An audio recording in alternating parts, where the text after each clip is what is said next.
Hi. ఈరోజులు విభక్తి ప్రత్యయములు గురించి చెప్పుకుందాము. అసలు విభక్తి అంటే విభాగాలు అని అర్థం.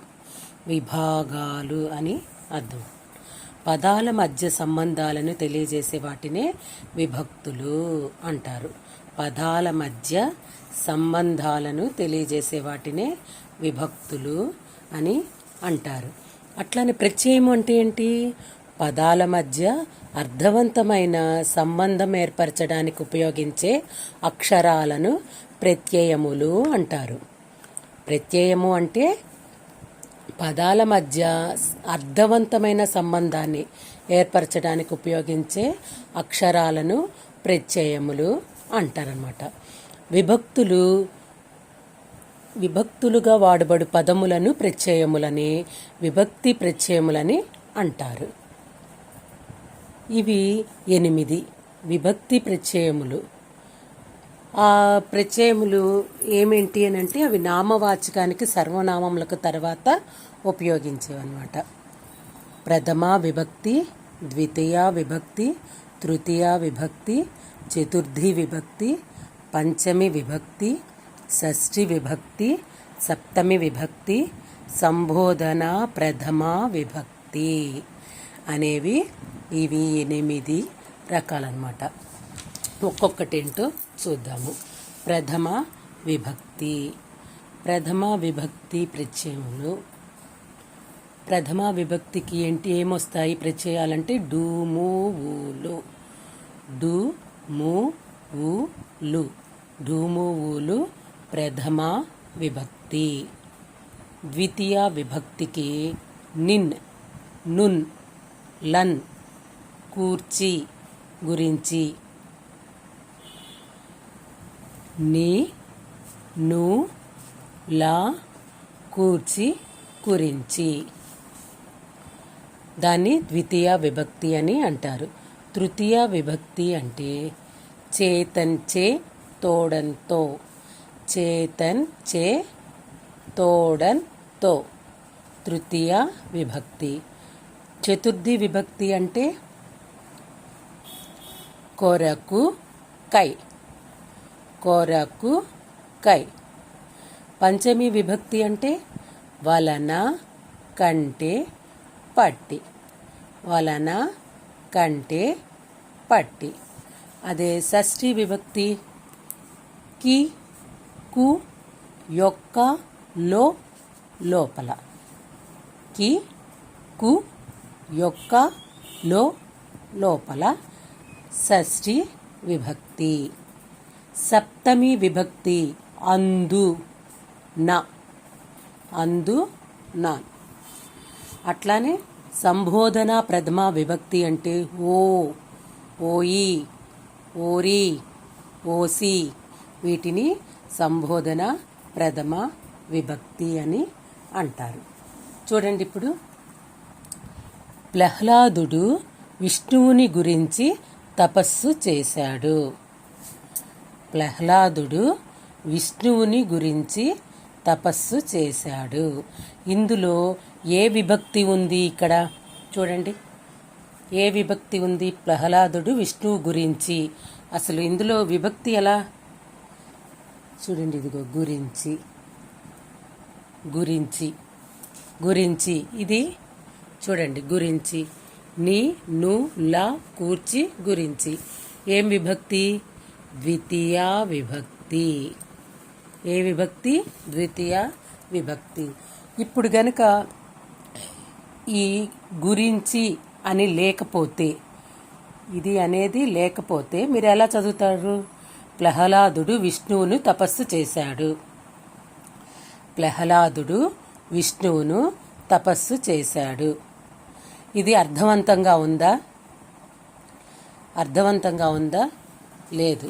అందుకని ఈ పదాల మధ్య అర్థవంతమైన సంబంధము ఏర్పరచడాన్నే విభక్తులు అని అంటారు. కాబట్టి ఇక్కడ గురించి అని పెట్టడం వలన మనకి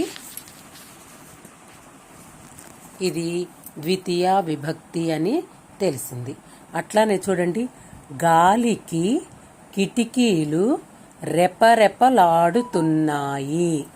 గాలికి కిటికీలు రెపరెపలాడుతున్నాయి. ఇక్కడ చూడండి, ఇందులో ఏముంది, ఏ విభక్తి ఉంది? కి. గాలి, ఈ కనుక కీ లేకపోతే గాలి కిటికీలు రెపరెపలాడుతున్నాయి. గాలి కిటికీలు రెపరెపలాడుతున్నాయి. పదం ఏమన్నా అర్థవంతంగా ఉందా? లేదు కదా. అందుకని ఇప్పుడు దీన్ని కీ పెట్టాము, ఇక్కడ గాలికి అని పెట్టాము. ఇప్పుడు ఇది ఏ విభక్తి చెప్పండి? కీ ఏ విభక్తి? షష్ఠీ విభక్తి. కిన్, కున్ యొక్క, లోన్ లోపల. కిన్, కున్ యొక్క, లోపల. దీన్ని ఏ విభక్తి అన్నాం? షష్ఠీ విభక్తి. కాబట్టి ఇది ఏ విభక్తి? గాలికి కిటికీలు రెపరెపలాడుతున్నాయి అనేది ఏ విభక్తి? షష్ఠీ విభక్తి. జంతువులు మనకంటే ముందు ఉన్నాయి. జంతువులు మనకంటే ముందు ఉన్నాయి. ఇది ఏ విభక్తి? చూడండి, జంతువులు మన ముందు ఉన్నాయి. ఏదైనా దీనికి కరెక్ట్ అయిన అర్థం ఉందా? లేదు కదా. చూడండి, ఇక్కడ కంటే అనేది వచ్చి చేరటం వలన పూర్తిగా మనకి అర్థవంతంగా ఉన్నది. జంతువులు మనకంటే ముందు ఉన్నాయి.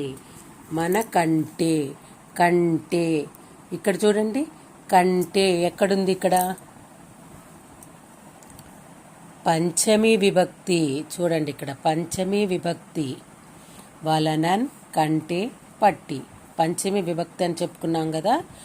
కంటే అది, ఇది ఏ విభక్తి? పంచమీ విభక్తి.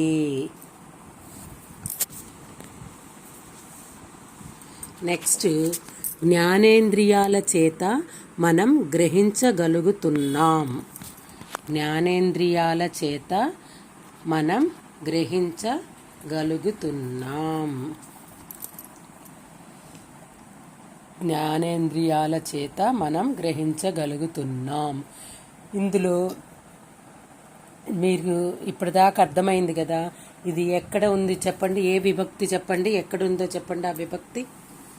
జ్ఞానేంద్రియాల చేత మనం గ్రహించగలుగుతున్నాం. చేత, జ్ఞానేంద్రియాలు మనం గ్రహించగలుగుతున్నాం. ఎలా? కాదు కదా. జ్ఞానేంద్రియాల చేత. చేత అనేది ఏ విభక్తి? ఇక్కడ తృతీయ విభక్తి. చేతన్, చేన్, తోడన్, తోడన్ అని చెప్పుకున్నాం కదా. చేత అనేది తృతీయ విభక్తి. దుఃఖం వలన బాధలు వస్తాయి. దేని వలన బాధలు వస్తాయి? దుఃఖం వలన బాధలు వస్తాయి. ఈ వలన గనక లేకపోతే అప్పుడు మనం ఏం చదువుతాం? దుఃఖం, బాధలు వస్తాయి. ఎలా ఉంది?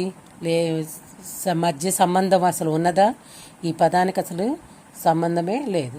కాబట్టి వలన అనేది వచ్చింది కాబట్టి దుఃఖం వలన బాధలు వస్తాయి. ఈ వలన వచ్చింది. ఇది ఏ విభక్తి? వలనన్, కంటే, పట్టి. ఏ విభక్తి? పంచమి విభక్తి. ఇలా మనము విభక్తులను నేర్చుకోవచ్చమ్మా. అర్థమైందనుకుంటాను. Thank you.